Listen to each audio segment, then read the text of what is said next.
मोदी जी ने केस भी जीता, भूमि पूजन भी किया और राम लल्ला को अपने भव्य मंदिर में बिठाने का काम भी 22 जनवरी को कर दिया। और 17 तारीख को राम लल्ला अपने भव्य मंदिर में पहली बार रामनवमी मनाएंगे, अपना बर्थडे मनाएंगे। और इसका आनंद आप सभी को है या नहीं है? जरा जोर से बोलो, है या नहीं है? मोदी जी ने ऐसे कई असंभव काम कर दिए। मुझे बताओ औरंगाबाद वालों, गया वालों, ये कश्मीर जो है हमारा है या नहीं है? जरा जोर से बोलो, है या नहीं है? धारा 370 जानी चाहिए थी या नहीं जानी चाहिए थी? मगर कांग्रेस पार्टी, ये लालू प्रसाद यादव धारा 370 को हटाने नहीं देते थे।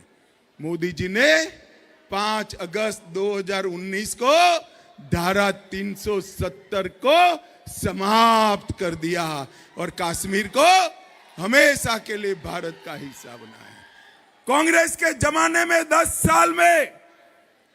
साल के अंदर कांग्रेस के जमाने में हर रोज पाकिस्तान से आलिया, मालिया, जमालिया आते थे, बम धमाके करते थे और चले जाते थे, कोई कुछ नहीं बोलता था।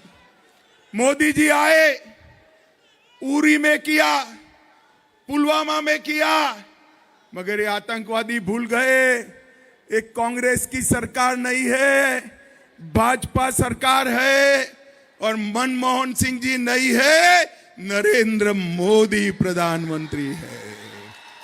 10 ही दिन के अंदर सर्जिकल स्ट्राइक और एयर स्ट्राइक कर पाकिस्तान के घर में घुसकर आतंकवादियों का सफाया करने का काम नरेंद्र मोदी जी ने किया।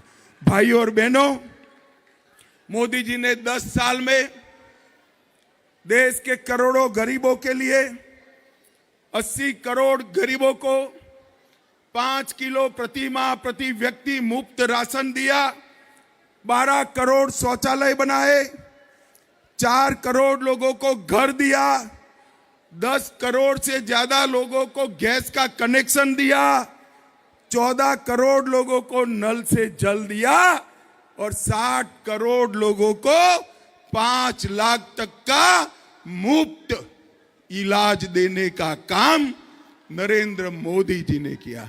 और अभी हमारे सम्राट भाई उप मुख्यमंत्री बने, पूरे बिहार के अंदर आयुष्मान भारत योजना को लागू करने का काम एनडीए की नीतीश कुमार और सम्राट चौधरी सरकार ने किया है। मित्रों, सम्राट चौधरी सरकार, ये बहुत बड़ी उपलब्धि है। पहले गरीब के घर में बीमारी आती थी तो बाप ही 10-15 दिन के बाद बेटे को कहता था, बेटा घर ले जाओ, मैं तो बीमारी से मरूंगा, मेरे इलाज के कर्ज के तले तेरा परिवार भी मर जाएगा। आज कोई बाप को ऐसा करने की जरूरत नहीं है। दिल्ली में बैठा हुआ उनका बेटा नरेंद्र मोदी 5 लाख तक का इलाज करा देता है। भाइयों और बहनों, इस क्षेत्र के लिए मोदी जी ने देश को नक्सलवाद से मुक्त कराने के कगार पर पहुंचाया है। अपना ये औरंगाबाद, एक जमाने में शाम के समय में यहां सभा नहीं होती थी, नक्सलवादी बम धमाका करते थे। आज यहां सड़क, स्वास्थ्य, शिक्षा की बात हो रही है और बिहार और झारखंड नक्सलवाद से, उग्रवाद से पूर्णतया मुक्त हो गए हैं। हमने 2019 से अब तक सिर्फ 5 साल में 200 नए कैंप बनाए। 14 पोलिट ब्यूरो कमेटी के मेंबर या तो सरेंडर हुए या मार दिए गए। बूढ़ा पहाड़ और चकरबंदा जैसे क्षेत्रों को मुक्त कराया और बिहार, झारखंड में ढेर सारे शिक्षा के काम किए। औरंगाबाद में आईटीआई और 2 स्किल सेंटर, गया में 2 केंद्रीय विद्यालय, 2 जवाहर विद्यालय, औरंगाबाद में 2 केंद्रीय विद्यालय, एक जवाहर विद्यालय, गया में 60 मोबाइल टावर, औरंगाबाद में 58 मोबाइल टावर, 5000 नए डाकघर सिर्फ ये 2 जिलों में, 38 बैंक की शाखाएं औरंगाबाद में, 8 एटीएम औरंगाबाद में, 66 बैंक शाखाएं गया में और 32 एटीएम गया में 5 साल में खोलने का काम नरेंद्र मोदी सरकार ने किया। और औरंगाबाद में ये सुशील जी देखते हैं एकदम शांत आदमी, मगर जब औरंगाबाद के विकास की बात आती है तो सभी से लड़ पड़ते हैं। और इसी का कारण है आवास योजना का औरंगाबाद में सबसे ज्यादा घर कोई एक जिले में बना है तो 90,000 घर औरंगाबाद में बना है। आयुष्मान भारत 2,30,000 लोगों को 5 लाख तक का फायदा मिला है। 2,25,000 माताओं को गैस का सिलेंडर मिला। औरंगाबाद में 3 लाख गरीब घरों में नल से जल पहुंचा और 1,80,000 किसानों को 6,000 रुपया प्रति साल पहुंचाने का काम किया। यहाँ का रफीगंज रेलवे स्टेशन, नबीनगर और Anugrah Narayan road railway station नए बन रहे हैं। ये भी भारतीय जनता पार्टी की सरकार का काम है।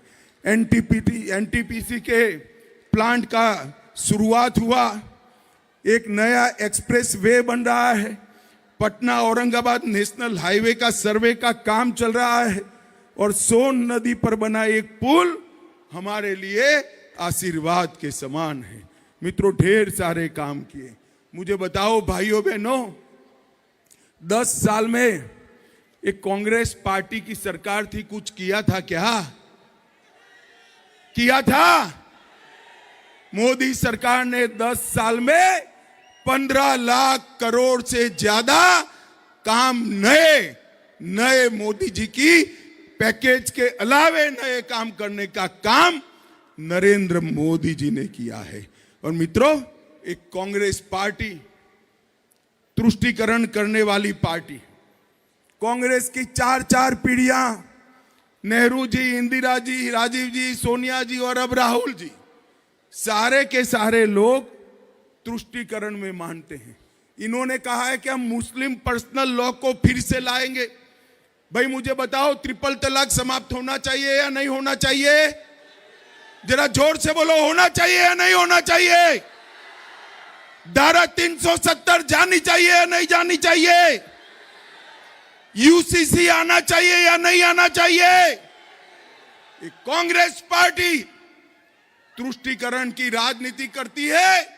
इनके एमपी कहते हैं उत्तर भारत और दक्षिण भारत 2 टुकड़े कर दो देश के, और राहुल गांधी चुप बैठे हैं, सोनिया गांधी चुप बैठी है।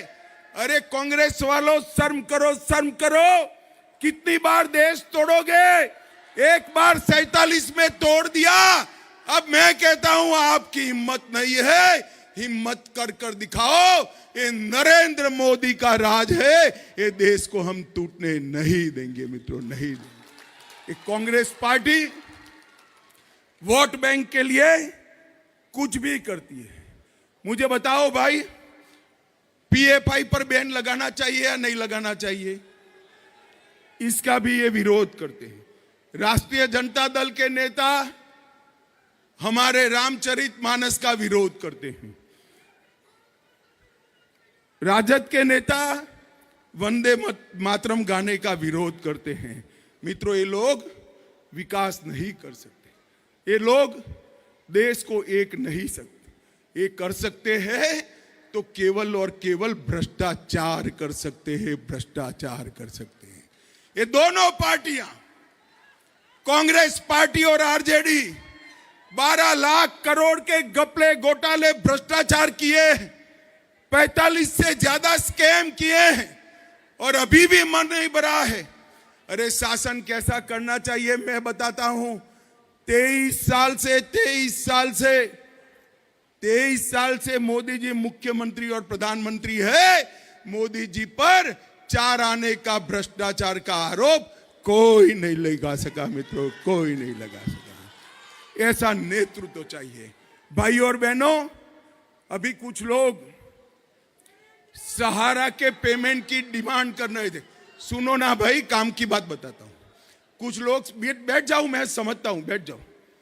कुछ लोग सहारा के पेमेंट की बात कर रहे थे। नरेंद्र मोदी सरकार ने सहारा में कोऑपरेटिव में जितने लोगों को इन्वेस्टमेंट है वो सारा इन्वेस्टमेंट वापस करने का निर्णय किया है। अभी आपको जो तकलीफ पड़ रही है, बैठ जाइए, बैठ जाइए। अभी आपको जो तकलीफ पड़ रही है वो इसलिए पड़ रही है कि कुछ तो कोऑपरेटिव के डिपॉजिटर है और कुछ कंपनी के हैं। अभी कोऑपरेटिव का शुरू किया है और 10,000 तक नहीं देना है, जितना पैसा वसूला है वो सारा दे देना है। आप चिंता मत करिए, एक बार सुचारू रूप से 10,000 तक पेमेंट हो जाए, आगे की पेमेंट के भी शुरुआत होगी।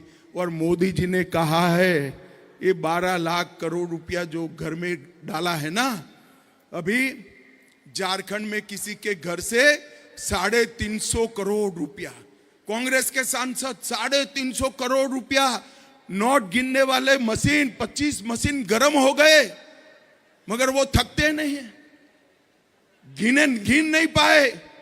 ये 350 करोड़ रुपए मोदी जी ने वादा किया है। ये सभी लोग जो हो हा करे, भ्रष्टाचारी एक भी छूटेगा नहीं। जेल की सलाखों के पीछे जाने के लिए उनको तैयार रहना पड़ेगा। और पाई पाई जो गरीबों की लूट कर गए हैं, गरीबों की जो पाई पाई लूट कर गए हैं, वो वापिस देनी पड़ेगी। उनको राजनीतिक मुद्दा बनाना है। मुझे बताओ, गया औरंगाबाद वालों, जिसके घर से 350 करोड़ रुपया पकड़ा जाए, ईडी उसको जेल में डाले या न डाले? जोर से बोलो, डाले या न डाले? 250 करोड़ रुपया जिसके घर से पकड़ा जाए, जेल में न डाले क्या? ममता बनर्जी के मंत्री के यहां से 51 करोड़ रुपया पकड़ा गया, जेल में डाले के न डाले? न जाने सहारा जैसे कितने लोगों का, गरीबों का पैसा खाकर बैठे हैं। मगर मैं कहता हूं, चिंता मत करिए, ये जितना विरोध करे, जिन्होंने करप्शन करा है उनकी जगह जेल की सलाखों के पीछे है, उनको कोई नहीं बचा सकता। भाई और बहनों, बिहार में समय आ गया है एक ऐसी सरकार बनानी जो बिहार को पूर्ण विकसित राष्ट्र बनाए। नरेंद्र मोदी जी ने हमारे सामने लक्ष्य रखा है पूर्ण विकसित भारत का। पूर्ण विकसित भारत होते ही पूर्ण विकसित बिहार अपने आप होता है। भाई और बहनों, हमारे गठबंधन में हम पार्टी है, कुशवाहा जी है, हमारे साथ पशुपति पारस जी है, पासवान जी है। सारे लोगों का जो जो चिन्ह है, यहां तो कड़ाई और कमल 2 है, मगर जहां पर भी जो जो चिन्ह है वो सभी पर आशीर्वाद देकर नरेंद्र मोदी जी को तीसरी बार प्रधानमंत्री बनाना है। बनाएंगे क्या? जोर से बोलो, कमल के फूल पर बटन दबाएंगे, कड़ाई पर बटन दबाएंगे, हमारे दोनों नेताओं को जिताएंगे, 400 पार कराएंगे, मोदी जी को तीसरी बार प्रधानमंत्री बनाएंगे। तो मेरे साथ दोनों हाथ उठाइए, उठाइए दोनों हाथ,